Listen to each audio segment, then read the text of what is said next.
listening to Around Comics.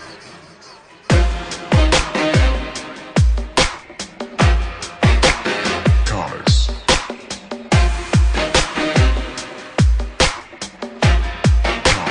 Comics.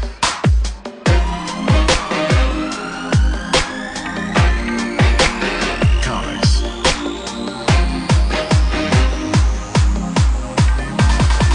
You're listening to Around Comics.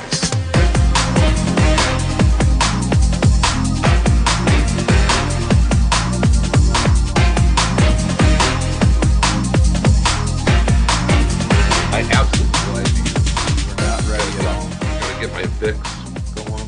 Vicks? Oh my god. Gotta keep things, cleared up there. Oh my, what a professional. Sniffly. I know. I'm also not wearing pants. I didn't expect you to be. Come on. Yeah. I'm nude. Completely nude. Completely And nude. shaven. Completely nude. Yeah. Just clear, just everything Like smooth. a swimmer.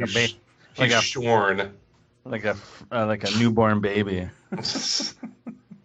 All right, let's do this thing. I am set. In 3, 2, 1. From Chicago, this is Around Comics, the comic culture podcast where we talk about everything in and around the world of comics and comics culture. I'm your host, Christopher Niesman. I am joined, as always, by my partner in crime, Mr. Brian Salazar. Hello, everyone. I am Hola, Brian Salazar, and I Yes. am not naked. I'm fully clothed and hairy. Yes. I am not wearing pants, and Tom is completely nude. Tom Caters, Yes. how are you? I'm great. I'm freshly shorn. Just smooth Shorn. all over. Yeah, Just smooth. I've got the heat pumping in here. It's like 80. It's great. It's like I'm in the womb. I'm gonna get it all the way up to. Summer has finally come to the upper Midwest. Yeah. We finally got above 60 degrees. I feel for listeners in Europe, because I know that we're huge in Europe with their 100-degree plus weather. But the upper Midwest has been quite pleasant. Former iron block. We're really big. We're really big. Yes, we're huge in Bulgaria. Yeah. All right, so now that we've talked about the weather, we should probably talk about some comics. Mr. Caters, why don't you kick us off this episode with what you've been reading? I've been reading comics, as is traditional for me now, that are like 3 or 4 years old. Because I am now completely divorced from knowing what's happening at any time. Isn't it nice though to Yeah, read with and there's no schedule. It's fine. Yeah. I'm like, yeah, this exists. Well, so I've been reading Darth Vader comics, which nice. not something. I don't know why that strikes me as so odd for you. Because it is odd. Okay, It's good. odd for me to read them. Yeah, because I've been traveling a lot for work, right? So like when I'm traveling for work, I'll always hop on Hoopla. There's another plug for the Hoopla app. I'll just be like, what can I download to like my tablet or whatever to read? Before I get on the plane, if I forget to actually bring something with me. Mm-hmm. And so I was just like scanning through like all the stuff, and I was like, it's such a low commitment to just I'll try reading it, because I've downloaded plenty of things I've tried to read on there, and I've been like, I don't like this, and then stop reading it, right? So I was like, one of the recommended things, I don't know how their algorithm works. I don't, because they recommended Darth Vader to me, which would not be something I would read, so their algorithm sucks. But then I saw that Kieran Gillen. Who's it written by? Yeah, Kieran Gillen. So we have just unlocked the algorithm. Yeah, so I was like, I'll give that a shot, with a Salvador LaRocca art, and I was like, nice. I'll give this a shot and see how it goes. Because usually, why this is surprising is I have literally zero interest in, I guess, what people would call the extended universe of Star Wars. Just no. I love Star Wars. I've loved it since I was a kid. I have no desire to read anything outside of the movies. my perception of them. Purist. You're a purist. Well, my perception of them, and probably from like a few attempts to read things, it's either like it falls into a couple camps of things like I do not care about. Like I do not care about expounding on details. Like I do not need to know how Bib Fortuna's job interview to get that job. You know, like that sort of stuff has no interest for me. Like I think that would be an amazing story. I want the inside story of Jabba's HR department. I think that would be fascinating. Yeah. But you know, like sort of. I mean, if you're gonna put it in like a movie context, you're like the Rogue One, like the impetus of that story. I don't really care that much. Like. I'm not like, I really want to know how that happens. Like, how did they get the plans to the Death Star? Mm-hmm. Like, I've never been someone who's been like, I want to know more about that. Like, it's just not like part of my fandom, I guess. Or I what think a lot of times, it ends up kind of ruining the original thing because when you fill in those holes, sometimes it's just disappointing. You know, when your imagination is sort of. You know, and it's obtuse and you're not sure, you don't have those answers. But fans demand it at this point where it's like they have to have everything answered, every little thing tied up in a bow. I like the mystery of the Clone Wars much better than the execution of the Clone Wars. Yeah, except for the cartoon, which was good. Yeah, I did. Yeah, I did. And Rebels was actually pretty good as well. Yeah. So you talk extended universe. Yeah. I think people can agree that the comics and the animated stuff has been pretty solid. So it's like, I don't care about expounding on details, but I also do not care about characters that are not in the movie. Like, okay. Yeah, so it's like, I don't, nothing against anyone who wants to make up a character in the Star Wars universe, but I'm just like, I don't care. Like, that's not the characters that I like from the movie. You know, so like, between not being interested in those two things, like, I've never been drawn to anything, so I just sort of randomly was like, oh, I'll give this a shot. Why not? I don't know. For some reason, I've had Star Wars on my mind lately, mostly because I've been discussing when my son's going to be able to watch it. So I think it's just been like on top of mind. And so have you guys, either one of you guys read those Vader comics, or have you read them and forgot them? I think I read the first one because I had been reading the Jason Aaron stuff, which actually, real quick sidetrack, surprised me. I was at the Wisconsin Comic-Con, which I'll talk about a little bit more later, but I saw that there was an entire fucking omnibus of the Jason Aaron run of Star Wars. Huh. He did that many? I guess. There's a Star Wars by Jason Aaron omnibus there. I was like, whoa, holy shit. Has the bar for omnibuy lowered? It's where it's just like 11 issues. That's omnibus. It was unless they packed that some bitch with supplemental stuff. I mean, it was like a normal sized omnibus. It's about the same size as like the Captain Britain one. So anyway, no, I think I had read one of the Vader ones out of curiosity when I had read like the first 6 or 8 issues of Star Wars whenever they rebooted. Yeah. So I randomly picked up the Vader comic, and I read it, and I really enjoyed it far more than I would have guessed. Mm-hmm. Even though there was like impulses in me that were like, "Oh, you're not gonna like this. Why are you doing this to yourself? Why are you downloading this, and then you're gonna get on the plane and you're gonna be like, oh God, why'd I do this? I don't like this." But I did. I enjoyed it a lot.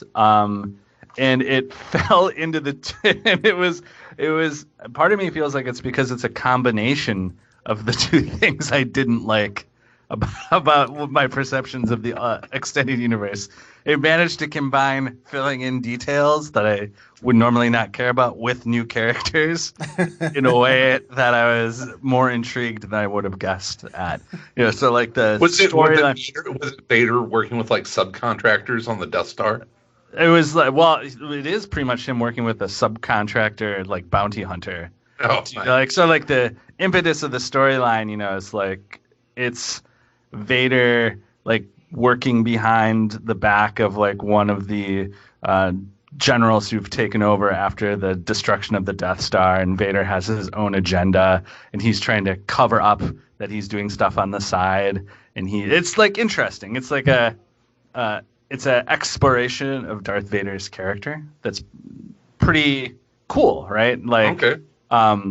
mostly because, right, like Darth Vader is like the coolest character when you're a kid. Like in your imagination, like you're like, oh man, Darth Vader is such like a badass. I bet he could destroy all these, like destroy a whole battalion of soldiers. But you never really saw it, right? You know, Well, you kind of until- saw him have like an old man sword fight with like Obi-Wan Kenobi, which is fine.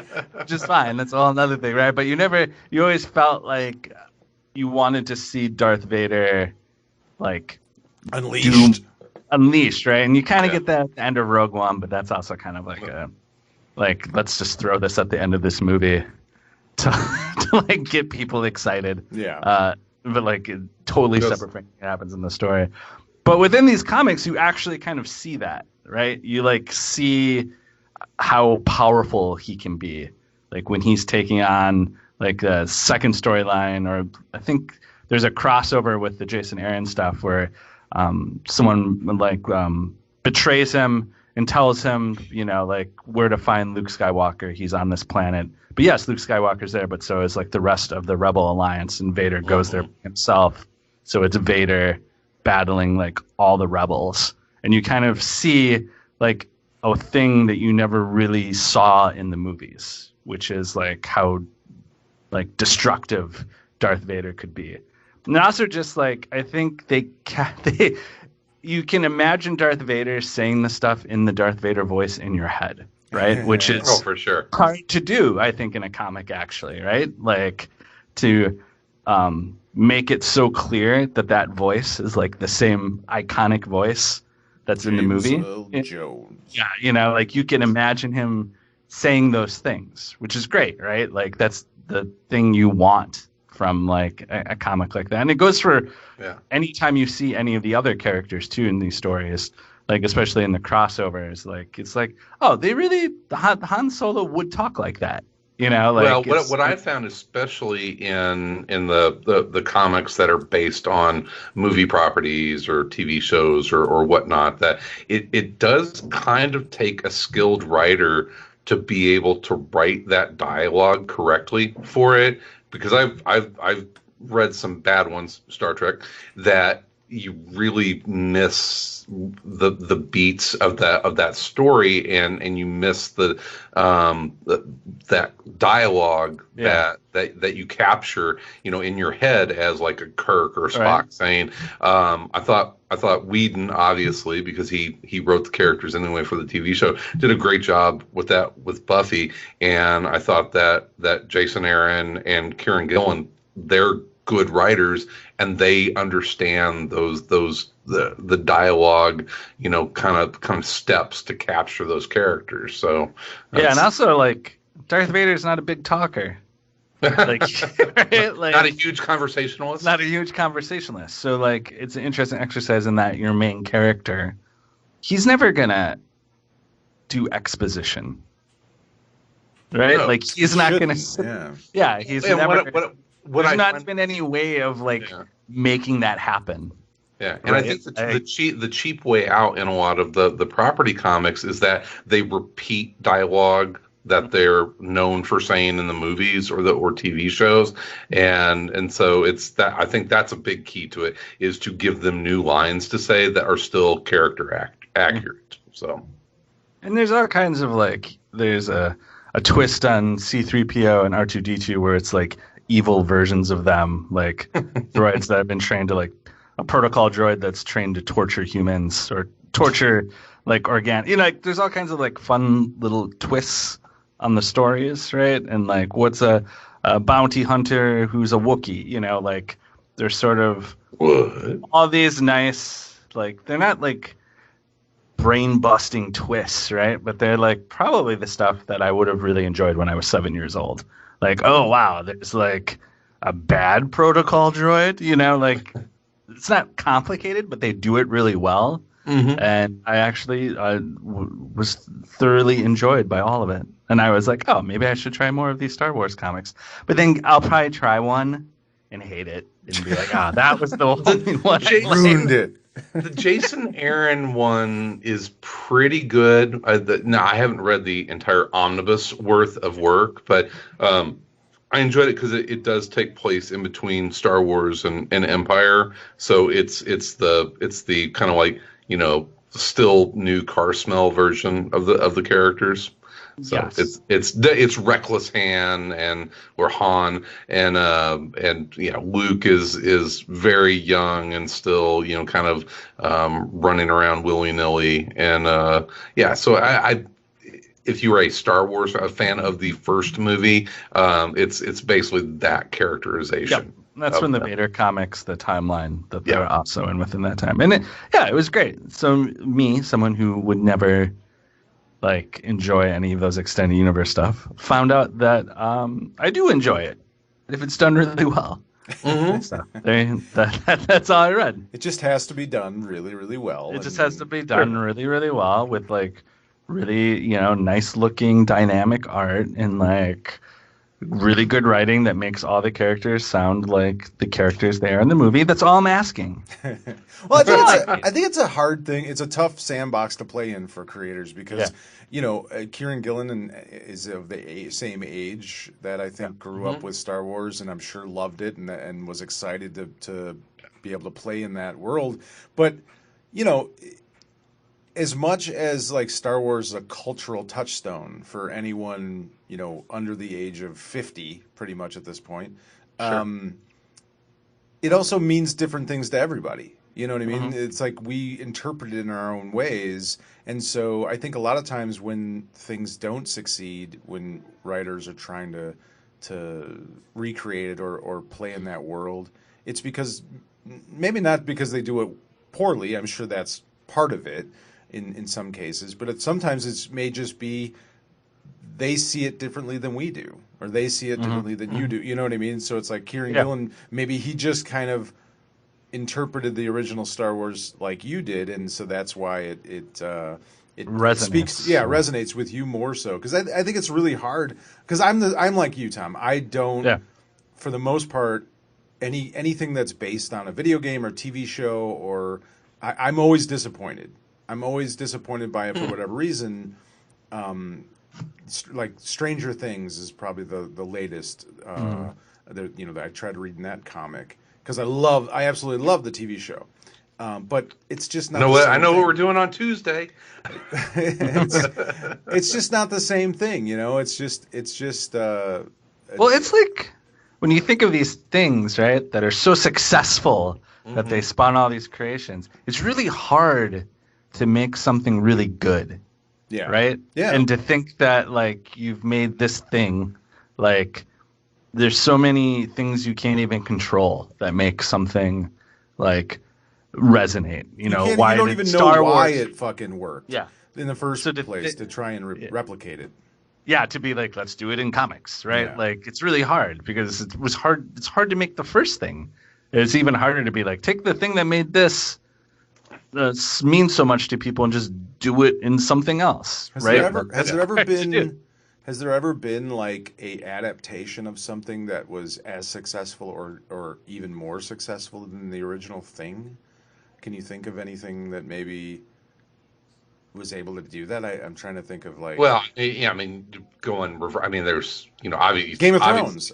Well, I was going to say it depends on what direction you're going. I think it to be a more challenging subject, it would be an adaptation of something from film or TV that was a comic or a book. Exactly. It has anything kind of transcended that, and I don't know. Yeah, I don't either. I don't have an answer for it. I was just wondering if maybe we could think of something. Yeah, there's obviously, most things once they go to TV or movie are instantly more popular and more lucrative than the source material. Yeah. But I don't necessarily know if it, to me, it's because you make more money on TVs and movies than you do on books. But it's even things that are translated from movies to books. I'm trying to think of a good example of this, right? You lose a little bit of what makes the original thing's sort of magical, and maybe you capture enough of it that it succeeds, right? Like you're able to sort of get some of it in there, or maybe you replace it with something else and you sort of like cobble together a thing. But it's like it's just hard, right? It's hard, especially with like a thing like, I mean, like George Lucas didn't even fucking know why Star Wars worked. Yeah, right. He showed later he had no idea why. When he tried to recreate it and failed miserably. Yeah, it's like it's hard. Fucking hard. Well, and it's also a different medium. I think that's a lot of it too. Is like people don't understand the mediums well enough to go, well, this works in a film or in a TV show, but it's not going to work. An example.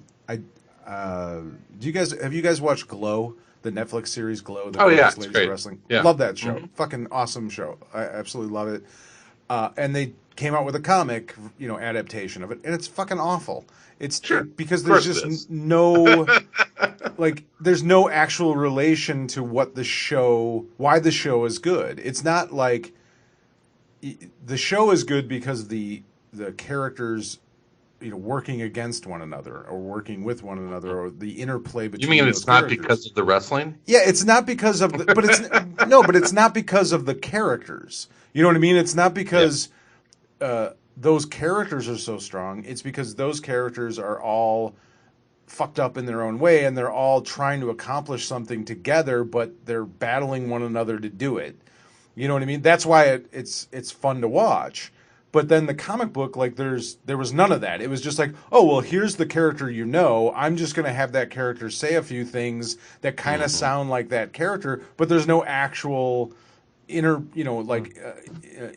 workings of why this show works. And I think that's part of it. Like they just think, oh, I'm going to take these characters, I'm going to take the Dukes of Hazzard and make a comic book out of it.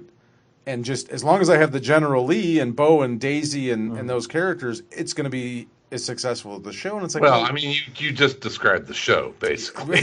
But that's not true. That's not true. If you look, the big character arc that Daisy had. It's not about character arc though. It's not everything is about.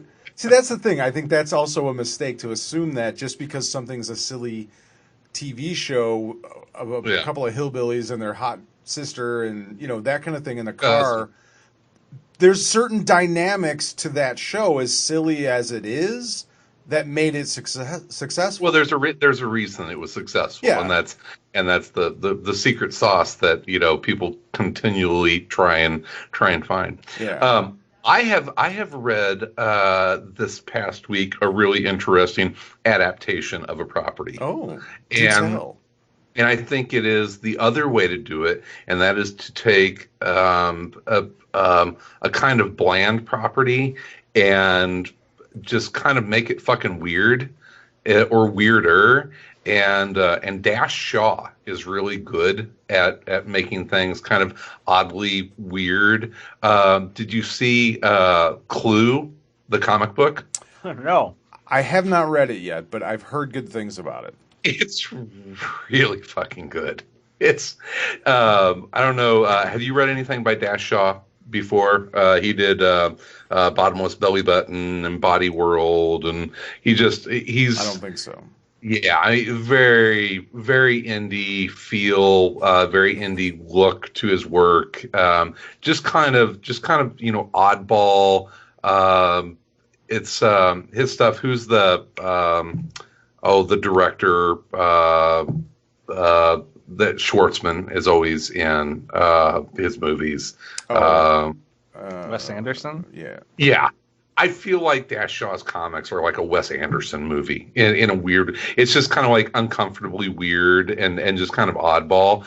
And so he does this, but also kind of graphically interesting. You kind of have to read it to experience it. What I love about his stuff is that he does absolutely use the comic medium to its fullest. He uses things, graphically, points things out that would be really difficult to do in film, TV, whatever. He really uses the comic medium really well. And so he just builds the story around the events of Clue, of, having a dinner party where someone dies and there's relationships between the characters that you may or may not know about. But he does it in a very interesting kind of wonky way. And it's great. It's absolutely worth the $5 for it. I don't know how many issues it's going to be. It's at least 2. I would imagine it's probably going to be a 4-issue series or something. Mm-hmm. It's like it's interesting to think of the board game Clue being an inspiration to so many adaptations of itself. Yeah, it's like been a movie. Yeah, classic. One of my favorite movies when I was a kid is the Clue. Love that movie. They had one of the best marketing schemes ever. How many endings were there to that movie? 6 or however many characters there are. Yeah. So there was 8. Yeah, I'm really trying to get people to go back and watch the movie over and over again in the theaters so they could see all the different endings. But I'm sorry, go ahead, Tom. It's funny to think of the board game Clue as being such an inspiration to 2 separate things, right? Like, what other board game can claim that level of? Yeah, you don't see Snakes and Ladders, man. Yeah. Operation, Yeah. Where's these other board game adaptations? Well, I think there's a better story in Clue. Clue has that built-in, mystery story that, you can play it over and over. It actually has characters. It has the all the named characters in there, so there is a little bit of a story that you can build around it. But so you're telling me that there's not going to be a Boggle comic book? I do not see Boggle. Well, there is now, Tom. I mean... great. Yeah, Scrabble. The comic. No, I don't. Wasn't there a Risk? Was there a Risk movie? Did they do it or not? Yeah. Wait. Did they? No, or Stratego. No, what's the other one? The Battleship. You Sunk My Battleship. Wasn't there a really terrible Battleship movie? Yeah. Very loosely. Yeah. Well, of course, because it's just people saying B9. Yeah, so it's going to be loosely based on. But no, you got why even the thing about that movie? I guess I'd have to look into the mechanics of how it be made. Is like, why even attach the Battleship? Like, did someone sell that movie off the idea of like, guys, we're gonna get Battleship's name attached to this? They're gonna love it. Like, this is a huge property that has so much emotional resonance with an entire generation of people. And that was directed by Peter Berg. That was he's made some pretty big movies. It had Alexander Skarsgård and Liam Neeson, Rihanna. Yeah, this is the cast. Taylor Kitsch, who was coming off of Friday Night Lights, huge TV star. Alexander Skarsgård, Rihanna, Liam Neeson. Who else is in there? I salute all of them for cashing that Battleship check. This sounds like contract, commitments. It's like, it's like the band that owes one more record. It had a $209 million budget. What? $200 million budget. This was a monster blockbuster of a movie release, but it made $65 million in the U.S. and $303 million worldwide. Of course, people love the Battleship. It's huge in China. It's huge in China. It pretty much made its money back. So success. Battleship 2. No shit. Battleship B2. Real quick, I got one more that you can actually add into the adaptation of different source material. Have you guys been reading Batman Beyond? No. Really good. I wasn't answering for Tom. I was only answering myself on that. I have not. Tom's been reading. I'll read it in 4 years. Yeah, really good. Started a new storyline on issue 31. Really good jump on point. It's written by Dan Jurgens, art by Rick Leonardi, and is incredibly inked by Mr. Andy Parks. Oh, now we see. There we go. There's the plug. Well, it was Cash those checks. that's why I picked it up, is because I saw Andy post on Facebook that he was working on Batman Beyond. And he was really excited to be working on a Bat character for the first time. He's the only inker in comics that moves the needle. He's the exactly. He lifts the needle and pushes it by sheer force of will. Nice Chris Samnee cover on this last issue, issue 33. What I like about it the most, if you're a fan of the show, it definitely harkens back to that. If you are just a Batman fan or a fan of the Batman style mystery action comics, detective comics, it's just a fun superhero story. There's a mystery that's trying to be figured out. New funky villains, which I always kind of liked about the Batman Beyond universe, is they always had really interesting creative villains that you had never seen before. So it always kind of felt like one of those new comics where it's constantly introducing new characters, but in a universe that you're somewhat tied to and familiar with. But yeah, and I like that. It's just Batman Beyond. I'll stick on the series for probably 6 or 12 issues and enjoy them, and I kind of know what it is, and it's good comics. So yeah, Batman Beyond. What we missed in the board game film is the Ouija Board franchise. There's a franchise of Ouija Board movies. I mean, that's technically a board game, right? Yeah. Is it a board game? Well, it's magic. Where does the gameplay use? Dark evil. There's a 2004, 2007, 2014, 2016, 2017.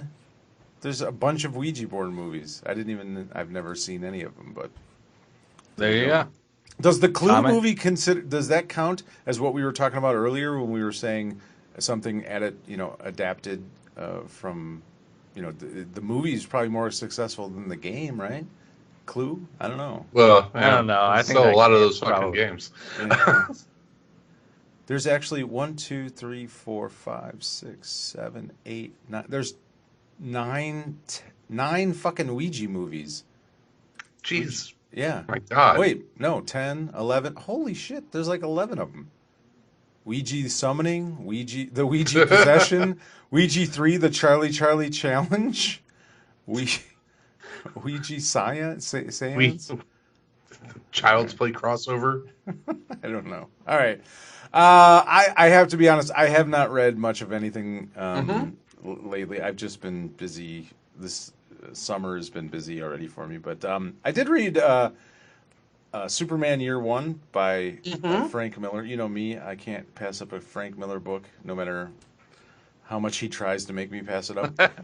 No matter I how really like the format. Relationship gets. John Romita Jr. on art, and Frank Miller wrote this first issue. It's 68 pages, which the Black Label.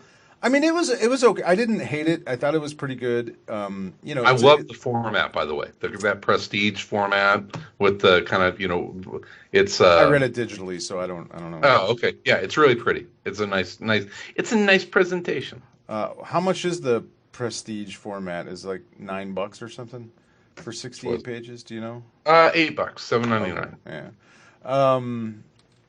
It's a retelling of Superman's origin, and like all the other Year One titles, pretty much. And this one's, the first issue is fine. I honestly don't have a whole lot to say about it. It gets a little weird in parts. Like he's trying to sort of update it so it's a little more modern, but it's. Is that what you got out of it? Well, no. I'm saying what he's trying to do. I'm not saying what it did or what it was successful at. I'm saying what he's attempting to do with it. I feel, is what he thinks is making it more modern. And it's maybe not the best call to have a 70-whatever-year-old guy try and write a modern teenager. That's exactly what it felt like. Yeah. Yeah, there's definitely hey, some... you hip cats. Yeah, there's some odd... yeah. Though, anyway, the only thing I really liked about it, there was a couple of moments that I wish he actually would have expounded on a little bit, because I thought it was something I had never really read in a Superman comic before, especially in an origin tale about him.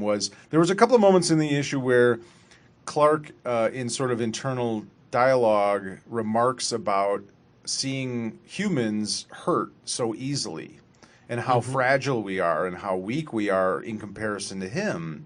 And I thought it was really sort of an interesting thing that he could have played on more and more, and sort of one of the reasons maybe why Clark becomes a savior of humanity, why he wants to protect humans, because he sees us as so frail and so easily broken, especially his parents, that kind of thing, or his adoptive parents. And I thought that was really an interesting nugget that was in this book, that he's mentioned it a couple of times. He never really expanded on it at all, but I really thought it kind of was an interesting idea of, like, that is a reason Clark would become Superman, because he sees us as needing a protector, needing someone to protect us from hurting ourselves, hurting each other, because we're so easily hurt compared to him. He's not hurt by anything. So someone who's that powerful would absolutely, I think, look at us as either inferior in some way, or inferior in all ways almost, and want to conquer, or as a protector. And I think that makes perfect sense of why he would become Superman, why he would, because it's and in relation to in regards to that sort of idea, I also watched the movie Brightburn, which is produced by James Gunn, and it's sort of like a superhero horror movie. And it's basically, the idea is, if Clark Kent came to Earth, his family found him, but then he turned into sort of a serial killer, basically. He was just damaged, and he took more of the idea of, like, I'm the most powerful being on the planet, I'm going to rule, and I can do whatever I want. I'm 12 years old, but I'm more powerful than anyone else. And that's what that story is about. And so it's an interesting contrast of, like, if that character, if that an alien landed on this planet and had these incredible powers, why would they, turn into whatever they're going to turn into? Would it be more likely that they turn into some sort of, psychotic, killer, or a savior, or something in between? I don't know. But it was an interesting contrast between the two of, like, why would Clark Kent turn into Superman? And I liked that idea a lot in year one of him seeing us as needing protection, and I kind of hope he expands on that a little bit, because I don't think I've ever read that before in a Superman comic, where the reason it was always that his parents. It was what Ma and Pa Kent instilled into him, this sense of justice and doing right, and and then you have stuff like like Red Sun, where it's But that, if you look at it, I think is kind of, it's simplistic. It's like, oh, his parents raised him. Well, I mean, I don't think Ted Bundy's parents were maybe, horrible people necessarily, but why did they could have been? Well, they could have been. I don't know that there's any evidence to that case. Let's find out. Let's go look at next time. Next time. Yeah, well, I mean, Superman was always, the nature nurture. I mean, it was always a nurture story, that that he was nurtured by the Kents to be, this upstanding, protective person. But as a parent, I can tell you, you can do your best, but kids are who they're going to be. To a certain degree, regardless of what you teach them, what you show them, how they're born with certain thoughts and ideas, and they're their own people. And I think that's what one of the things that it's like, Superman has always been presented as a creation as opposed to a person. a lot of ways. You know what I mean? Like he's just this thing. He exists, and he's godlike, and he goes around and protects people and fights crime, but his own thoughts are something it's always been, well, this is what Perry wants me to do, or this is what Lois wants me to do. This is what my parents taught me. This is what is right or just, or it's the American way. But very little is it ever, well, this is what I think. This is where I'm coming from, or this is my perspective, especially the origin story stuff, especially the young. So I thought that was kind of interesting by Frank Miller. So regardless of his flaws, it was still like that little nugget of something. It's like, yeah, that's what he does. That's what, that's kind of what makes Frank Miller great, is that he sees something that nobody else sees. Even now, in a story that, admittedly is not a terrifically written story, he still has that little insight, and I think that better than a lot of other comic book writers. Yeah, and it's beautiful. Oh yeah, John Romita's artwork is great on it. Romita's, yeah. I picked it up because it's Frank Miller and John Romita Jr. Yeah. At the end of it, I was like, yeah, you know what? It was fine. I don't know if I needed to read that story again. It's young Clark in Smallville, and it's like, yeah, and you're right. Miller put some different little flourishes on it. We'll see. I don't know how many issues this is going to be, but I would imagine at least 2 more. So we'll see his take on young Superman in Metropolis, and I hope it's different than what you would expect it to be. Yeah, the whole idea of like putting Frank on a book like this, or putting any older sort of creator, is weird from a marketing perspective. Is the Black Label, is the year, because like to me it's like, well, year one, the best example of year one done right is Batman year one. I mean, that was Mazzucchelli Sure. and Frank did that, and yeah, they invented it, right? Yeah. But why that was so good is all of a sudden it was this completely new perspective on the origin of Batman. It expounded on it. It gave us, filled in all the blanks, and it gave us this deeper, richer mythology of this character that people have been writing off of that since then. You know what I mean? Jeez, yeah. But to do that, that was young Mazzucchelli and young Frank Miller speaking to a younger audience and trying to wash away some of the silliness from like the Batman TV show and what people thought about Batman. So they were stripping the character down to its bare essence and reinventing it for an entire new generation. I mean, it was reinventing that character.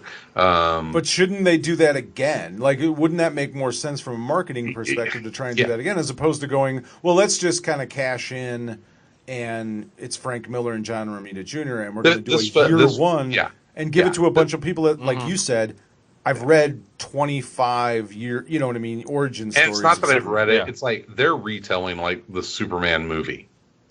Is what it's you could almost. It's funny. I've gotten into the habit of whenever I retire for the evening to read some comics, I'll play John Williams to listen to while I read comics, and I did the whole Alexa, play the Superman soundtrack. So I listened to the John Williams Superman soundtrack while I was reading this, and it was just like, yeah, okay, this no wonder I feel like this was kind of his reframing and retelling of the Superman movie.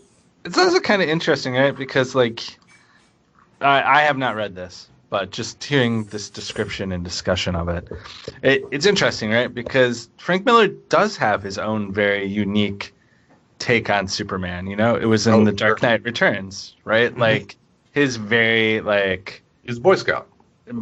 Yeah, and but not just that, but that the Boy Scout doesn't mean good all the time.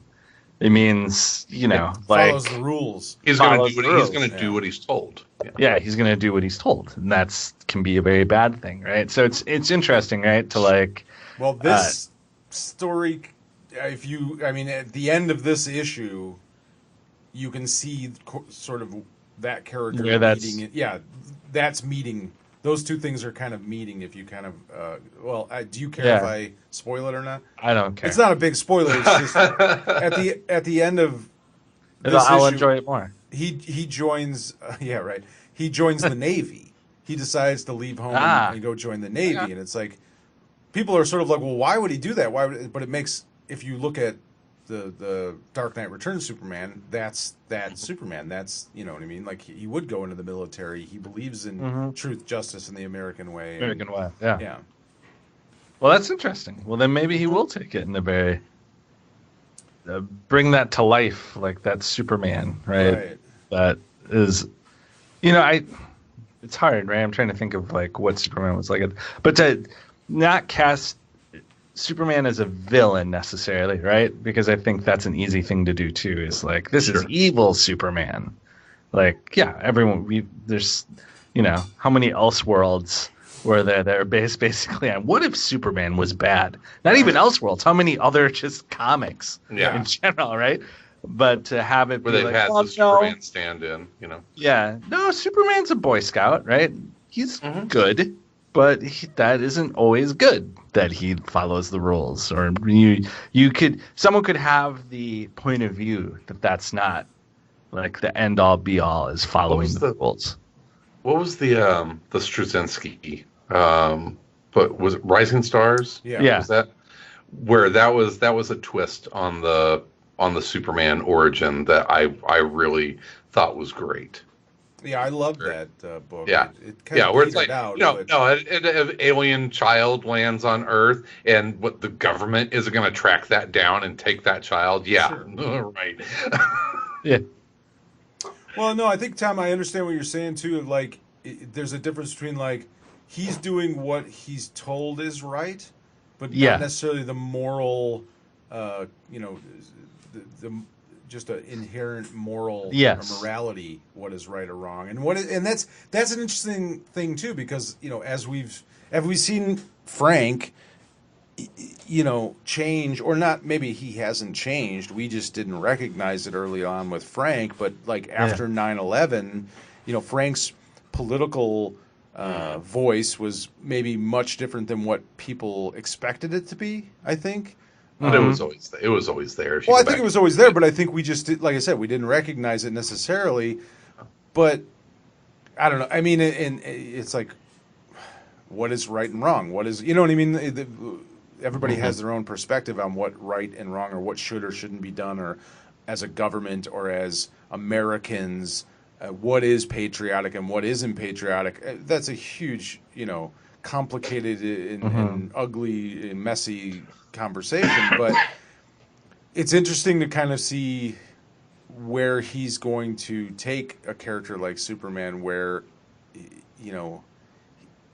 we always want that character to sort of be what we think is better than us, but what we think is better than us is different than someone else might think is better. Like Chris Kyle is a hero to millions of Americans, regardless, you know what I mean? Like, regardless of what anyone else thinks about him, or what he did, or what the realities of war are, whatever it is, he's an American hero to many, many, many people. Right or wrong, I'm not arguing one way or the other, but it's just like there are millions of people in this country that see heroism differently than maybe we do, or maybe, what I mean? And I think the interesting thing, especially whenever you add Frank Miller into the mix, is he going to present his version of what he thinks a heroic Superman is? I don't know. Yeah. And are we going to know if he's fucking with us or not? Yeah. Are we going to see his version and be like, or is he going to present a version that he doesn't, that is obviously flawed and screwed up because he's wanting to tear down the mythos of that character? And will we know the difference between that? So, I mean, Frank Miller, one of my all-time favorite creators, still incredibly talented, no matter what anyone would say. I think it's going to be very interesting to see where he goes with this. I wish I could be a little bit of a fly on the wall in the scripting sessions for this to know what his thought process and objective is. Yeah, I mean it's just interesting, right? To like, he has such a unique viewpoint, and also is kind of a little bit of a troll sometimes. Exactly. So like, yes, that's like, you can tell, right? Like, he's got that streak in him of like, I'm gonna fuck with people, right? Like, you've seen it time and time again, where he's, and that's good, right? And that's not necessarily a bad thing, but like, I'm gonna push your expectations of what you think you're gonna get. Yeah. But yeah. I think, I think he doesn't take it as seriously as maybe people take him. No. Yeah. I'll guarantee that.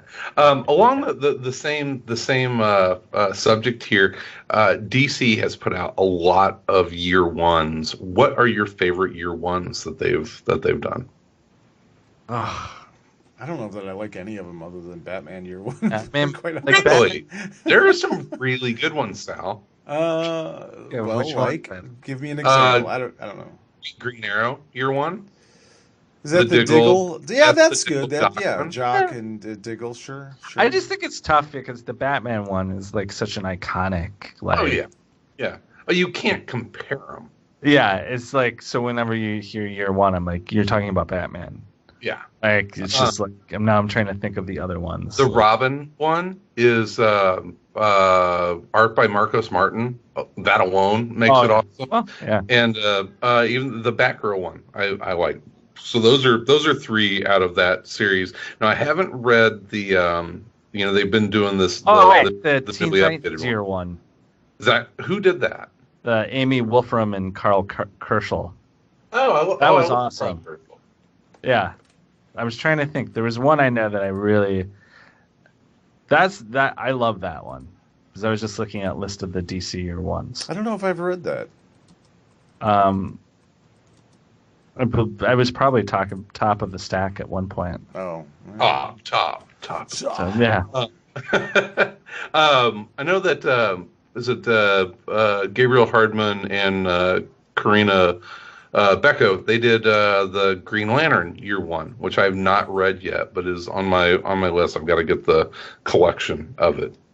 I'm looking through the list now. I liked JLA Year One back then, but now I think like so many fucking resets of continuity have probably made it like yeah, it's just like a mess. Like, what is happening in this? Like, I don't understand what these characters are doing anymore. That's Barry Kitson, right? Mark Waid. Yep. Kitson, I think. Yes. Yeah. Yeah, I remember. That was good. Yeah, I guess I do like some of them more than I just don't really remember them.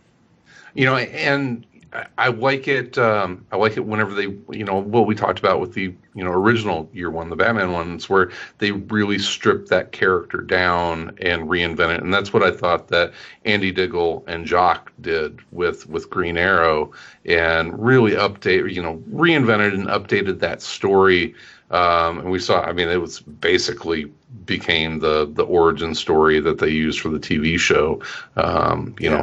Sure. A lot of the same story point. That had always been the origin, but I don't think it had ever been fleshed out quite like that. So it was that was one of my favorite ones. That just because of Jock art anyway. He's amazing. Guy Gardner Year One from. I don't know if I ever read that one either. You didn't read that one? I don't know if I did or not. Honestly, I might have to find that. I might have to dig that out and read it. Guy Gardner 11, 12, 13, and 14. I might have to, see if is there a trade of that somewhere. I don't know. I don't know if I ever picked that one up. Did anybody read the Two-Face? Two-Face Year One? It makes me think. I feel like I did. Who? Was that Mark Sable? It's Mark Sable and yeah. Who's the artist? I can't read it. What the hell? Where is it? Yeah, I like Says. Says? Says. Jesus. He's Jesus says. Jesus says. Yeah. Jesus. Jesus says. Jesus says. Jesus says. Jesus says, man. Is Mark Sable still right? Yeah, I always liked his stuff. Is he still out there producing? Honestly, don't know. Yeah, I always thought he was a pretty damn good writer. Yeah, real nice guy too. Oh yeah, I read this. I'm looking at the cover right now. I'm right by my comics. Give me 1 second. I'm gonna go dig. Take this out of a long box. Exactly. They're doing a flashier one. Barry Allen origin story. I guess that was announced earlier this year. In March. I don't know if did that come out? I don't think that. Well-trod ground at this point. Yeah. So I went to a comic book convention for the first time in like 5 years. Wow. Yeah. Did you set up a table and shake hands? Glad hand with the fans? No, I went to the Wisconsin Comic Con, the inaugural Wisconsin Comic Con at the Wisconsin Center in downtown Milwaukee. It was interesting. It was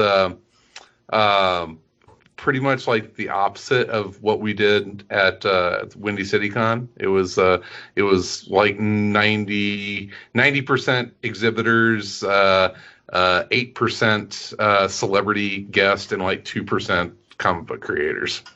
So it was a comic book show. It's comic book show. Lots of long boxes. Not as a lot of stickers and patches and tons of custom Lego characters. That's a big thing now. They're kind of probably the two known creators that were there. Jerry Conway was there, and so I got to talk to him for a second and have him sign my Death of the Stacys collection. And then they had the oddest setup for Neil Adams. It was he has like this giganta display backing, and they have tables set up, so it basically creates like an aisle that you have to like a gauntlet almost of work that you have to walk down, and he's like sitting there at a table in the middle. It really is kind of setting up like you're going to speak before the king. It was God. It was hilarious. Bow before me. It was definitely a bow before the king kind of thing. It was one of those. It's set up to where he is not there for idle fucking chit chat. You have to bend the knee. You have to walk all the way through all of these books and memorabilia and stuff that you obviously have to look buy what I've done before he will sign it. $50 a signature. Bear witness to my greatness and bow and kiss the ring. Yeah, $50 for a signature. Fuck. And I was like, nah, I'm good. But if you bought something, he'd sign it for, it's if you bought the 50, the overpriced like $50 hardcover. I'm whatever. sure the line was not short though. I'm sure there were plenty of people. I saw no one talking to him. Really? The four or five times I walked by. Wisconsin, just not interested in Neil Adams. Yeah, it was. It's those shows. Not a lot of hollow earthers in the heartland there. The line for Sean Astin way bigger. He was fucking Rudy, dude. I mean, the original voice actors for the Teenage Mutant Ninja Turtles cartoon. Pretty deep one. They had Nichelle Nichols there. Okay. All of her glory. So yeah, it was. Yeah, it was interesting. Where was it at? Where was the? It was at the Wisconsin Center. Oh, okay. So I mean, it was at like the nicest place that you could have it. It was state sanctioned. It was sanctioned by the state. Yeah. This Wisconsin Comic Con. Wow. Mm-hmm. So I hope they did well. They were advertising all week on like NPR. And, really? Yeah. So it was apparently it was a company that does shows kind of all over the place in Florida and Indiana and whatnot. So not their first show, but the first one here in Wisconsin. So I hope it did well. I hope it grows. So I'd like to see more creators. Was it that Motor City Con people? Because they do shows here, and I know Michigan and Indiana. I think a couple other places. They run shows all over the place. Maybe I'll have to check. But it was interesting. It was like it kind of had a wizard feel to it a little bit, but not as. Yeah, it was like it felt like a smaller wizard show is what it felt like. Well, they opened a new show here in Chicagoland called Comic-Con Revolution. Mm-hmm. They had an inaugural show this past, I want to say it was June. I didn't make it. I was gonna go, and then last minute I couldn't go. But it was at Rosemont, where Wizard World always was. It was. I don't know which room it was at or anything, but I heard. Talked to a couple of people that did go. It was kind of a smaller show to be in a big place like that. It seemed like an odd thing, but it was kind of interesting to see another show pop up in Chicagoland, considering C2E2 and Wizard World and all that stuff. Yeah, and people dig them. I like the little shows though. Me and my kids have been going to like little crappy comic book shows, and we like the hotel shows. Yeah, like there's a DuPage. There's one they put on at the DuPage Fairgrounds and hotel shows. My kids kind of like the little ones better because they can actually like look around. And I mean, we went to C2E2 this year on a Saturday, and I'll never do that again. It was just out of control. And it's not fun at all. It's just not fun. I mean, my kids didn't have fun. I didn't have fun. It's too much. It's insanity. This is too much stuff. I brought my kid last year, and it was too overwhelming. Yeah. My kids don't really enjoy it, so we've started going to the smaller shows, and they like just looking around at different stuff and digging through. Not long boxes so much, but they'll, they like going in different booths and looking at either art or just like. Memorabilia stuff or just weird shit. Like just whatever you're going to find in some of those booths. Yeah. Oh, hey, speaking of memorabilia, do either one of you have a copy of The Eternals #1? I might. I don't know. Sell it. Why? It's going for like $300 for the first issue right now because of the movie stuff. Oh. Because they're going to do a movie. So, it's gone. Yeah, look it up on eBay. It's crazy. I will look and see if I have a copy. I doubt that I do. I doubt I have one, but you never know. It might have been something I kept. Yeah, there's your get some extra scratch tip. People get crazy. People get they go nuts about. I sold my 12 issues Watchmen for like $280 whenever the movie was coming out. Yeah, I've sold Watchmen like twice. And bought it again, and then bought it for like $1 an issue. Yeah, you're like a house flipper for comics. Yeah, it's. Found these. Now I'm gonna sell them again. Dark Knight Returns too. I sold like original issues of that at one point, and then bought them again really cheap. Yeah. Nice. All right. Well, are we done for the week, gentlemen? I think I'm out of stuff to talk about. I don't know. I think that was pretty good. All right. Pretty good. Yeah. I want to give a shout out to my my local comic shop. Are you getting paid? Wait, no, this is 2 weeks in a row. You talked about them 2 weeks ago. Collector's Edge North. They've been turning me on some good stuff. So quick shout out to them. What about Collector's Edge South? I've never been there. Those fucking assholes. Never been there, Tom. So when are you going to come visit me, Tom? Dude, so I don't know. When my kids turn 18. Baseball game? Come on, maybe. I can't. Let's not burden. I won't burden the listeners with a description of Tom's life. What my life is like right now. I'm coming up for Summerfest. I know. Sal's coming up for Summerfest. Ooh, when? What the day? Sunday, the last day. I'm going to take my kids up there, and we're staying over. That's fun. In a hotel. Yeah, I just figured something to do. We're not Yeah. really, we're really doing any vacations this year, big vacations. So I'm just like trying to find shit to do with my kids this summer. Are you guys going to see Snoop Dogg? That's the day you're coming up. Yeah, Lil Wayne and Snoop Dogg. My daughter was pissed because I guess the day before Billie Eilish is playing, and she's a big Billie Eilish fan. But I'm like, sorry, I didn't know. I didn't know. Yeah. So I went there. I went there this past Thursday, and I went to see Steve Earle and the Dukes, and they were playing at 4. And I get there, and there's like probably like 50 or 60, obviously younger people that have like shirts and jackets over the bleachers and are keeping, obviously reserving seats. I'm like. These people look way too young and way too hip to be Steve Earle and the Dukes fans.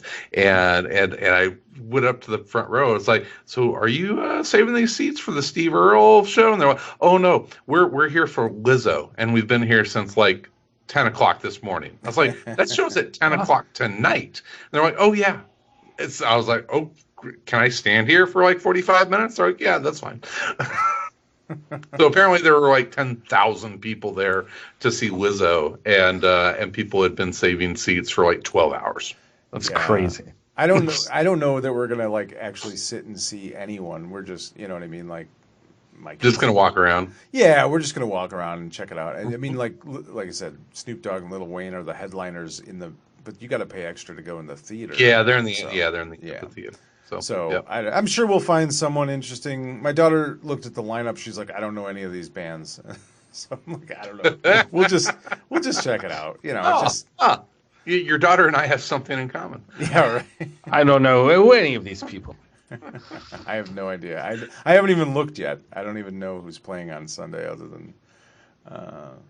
You were going on for hip hop and rap day. Is that hip hop? Well, that's me. Yeah, pretty much. Yep. There you go. Yeah, I think there's some blues acts on Sunday as well. Lil Wayne, Snoop Dogg, and Schoolboy Q.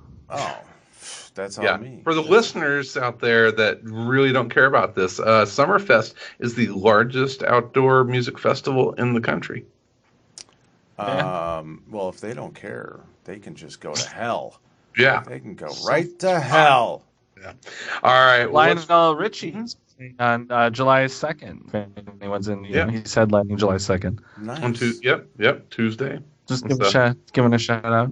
The day I was there, it was Willie Nelson headline. Oh, there you go. Mm-hmm. So, it's always a good lineup. So, first year without Petty. Moment of silence. All right, let's wrap this one up. Thank you guys for being here and listening. As always, we'll be back again in a week or two with another episode. A week or two? In a week or two. Are we coming back in a week or two? We can, a week or two. I mean, I'm fine with it. I just don't know. We'll have to talk to Tom's people. Yeah, you have to book me. The Strumbellas. Like Neil Adams. The Neil Adams. We have to get the Neil Adams throne for Tom.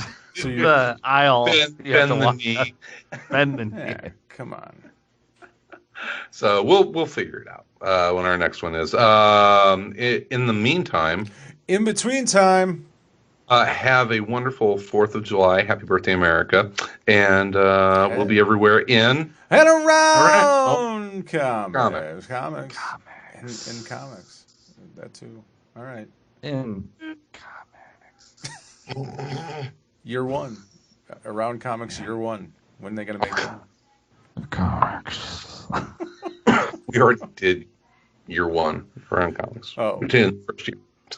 Crisis on around comics. Crisis on around comics every week. Yeah. Is that where we get replaced by legacy characters? Yeah. I can't wait until the white wall of energy dissolves me into nothingness. I just have this sweet release. I have this image. The poster is like Sal. I'm in Sal's arms and I'm dead. No. No. John Suntress is the. What character would John be? He's the Harbinger? The anti-monitor. The anti-monitor. Suntress is the anti-monitor. That's awesome. He's come to eat all of the other podcasts. He's come to kill us. Destroy all of us. All right, that's it. Yeah. Dissolved into nothingness now. Goodbye. The sweet All right. release.